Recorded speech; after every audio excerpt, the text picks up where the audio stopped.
Évangile de Luc, chapitre 1er. Plusieurs, ayant entrepris de composer un récit des événements qui se sont accomplis parmi nous, suivant ce que nous ont transmis ceux qui ont été des témoins oculaires dès le commencement et sont devenus des ministres de la parole, il m'a semblé bon, après avoir fait des recherches exactes sur toutes ces choses, depuis leur origine, de te les exposer par écrit, d'une manière suivie, excellent Théophile, afin que tu reconnaisses la certitude des enseignements que tu as reçus. Du temps d'Hérode, roi de Judée, il y avait un sacrificateur nommé Zacharie, de la classe d'Abia. Sa femme était d'entre les filles d'Aaron, et s'appelait Élisabeth. Tous deux étaient justes devant Dieu, observant d'une manière irréprochable tous les commandements et toutes les ordonnances du Seigneur. Ils n'avaient point d'enfant parce que Élisabeth était stérile, et ils étaient l'un et l'autre avancés en âge. Or, pendant qu'il s'acquittait de ses fonctions devant Dieu, selon le tour de sa classe, il fut appelé par le sort, d'après la règle du sacerdoce, à entrer dans le temple du Seigneur pour offrir le parfum. Toute la multitude du peuple était dehors en prière, à l'heure du parfum. Alors, un ange du Seigneur apparut à Zacharie, et se tint debout à droite de l'autel des parfums. Zacharie fut troublé en le voyant, et la frayeur s'empara de lui. Mais l'ange lui dit, « Ne crains point, Zacharie, car ta prière a été exaucée.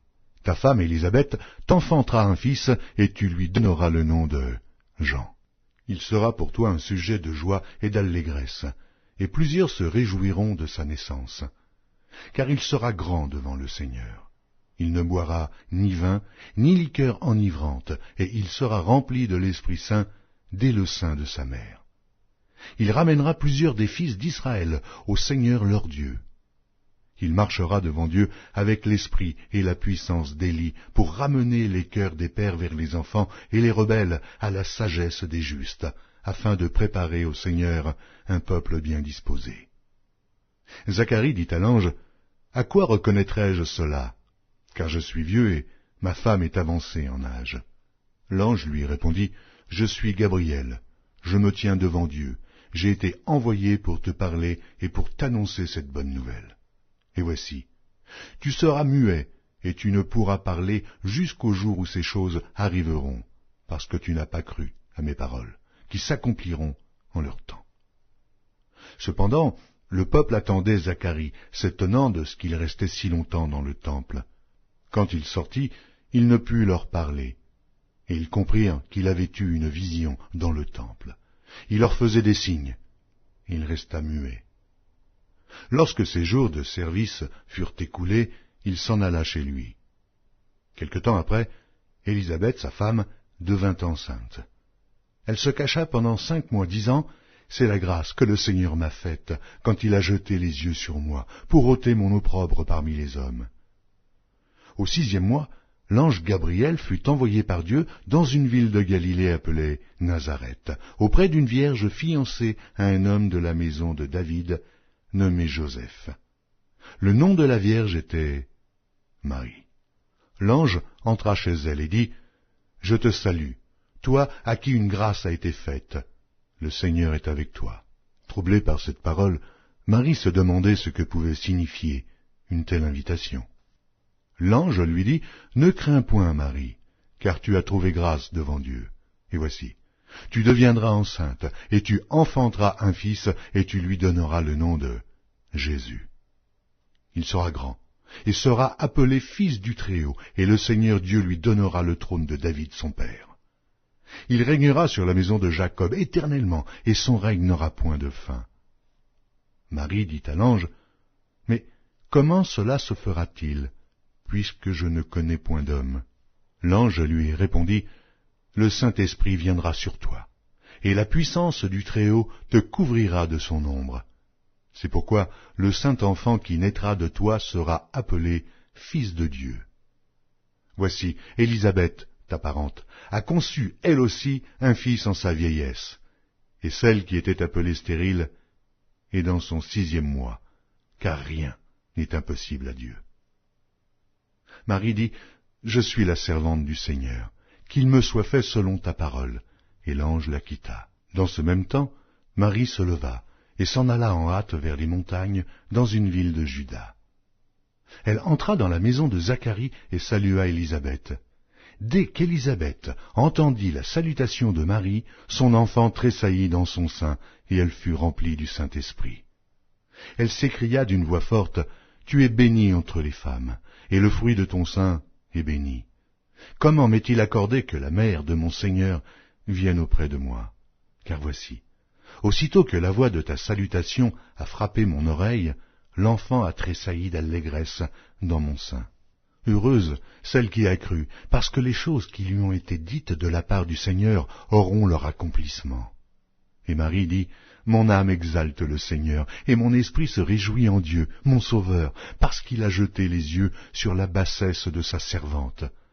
Car voici, désormais, toutes les générations me diront bienheureuse, parce que le Tout-Puissant a fait pour moi de grandes choses. Son nom est saint, et sa miséricorde s'étend d'âge en âge sur ceux qui le craignent. Il a déployé la force de son bras, il a dispersé ceux qui avaient dans le cœur des pensées orgueilleuses. Il a renversé les puissants de leur trône, et il a élevé les humbles. Il a rassasié de biens les affamés, et il a renvoyé les riches à vide. Il a secouru Israël, son serviteur, et il s'est souvenu de sa miséricorde, comme il l'avait dit à nos pères, envers Abraham et à sa postérité pour toujours. » Marie demeura avec Élisabeth environ 3 mois, puis elle retourna chez elle. Le temps où Élisabeth devait accoucher arriva, et elle enfanta un fils. Ses voisins et ses parents apprirent que le Seigneur avait fait éclater envers elle sa miséricorde, et ils se réjouirent avec elle. Le 8e jour, ils vinrent pour circoncire l'enfant, et ils l'appelaient Zacharie, du nom de son père. Mais sa mère prit la parole et dit, « Non, il sera appelé Jean. » Ils lui dirent, « Il n'y a dans ta parenté personne qui soit appelé de ce nom. » Et ils firent des signes à son père pour savoir comment il voulait qu'on l'appelle. Zacharie demanda des tablettes et il écrivit, « Jean est son nom. » Et tous furent dans l'étonnement. Au même instant, sa bouche s'ouvrit, sa langue se délia, et il parlait et bénissant Dieu. La crainte s'empara de tous les habitants d'alentour. Dans toutes les montagnes de la Judée, on s'entretenait de toutes ces choses. Tous ceux qui les apprirent les gardèrent dans leur cœur en disant, « Que sera donc cet enfant ?» Et la main du Seigneur était avec lui. Zacharie, son père, fut rempli du Saint-Esprit, et il prophétisa en ces mots. Béni soit le Seigneur, le Dieu d'Israël, de ce qu'il a visité et racheté son peuple, et nous a suscité un puissant sauveur dans la maison de David, son serviteur, comme il l'avait annoncé par la bouche de ses saints prophètes des temps anciens. Un sauveur qui nous délivre de nos ennemis et de la main de tous ceux qui nous haïssent.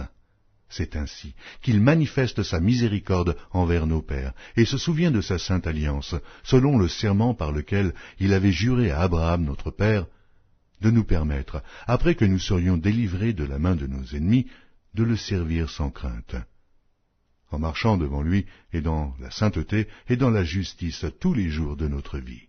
Et toi, petit enfant, tu seras appelé prophète du Très-Haut, car tu marcheras devant la face du Seigneur pour préparer ses voies, afin de donner à son peuple la reconnaissance du salut par le pardon des péchés, grâce aux entrailles de la miséricorde de notre Dieu, en vertu de laquelle le soleil levant nous a visités d'en haut, pour éclairer ceux qui sont assis dans les ténèbres et dans l'ombre de la mort, pour diriger nos pas dans le chemin de la paix. Or, l'enfant croissait et se fortifiait en esprit, et il demeura dans les déserts jusqu'au jour où il se présenta devant Israël.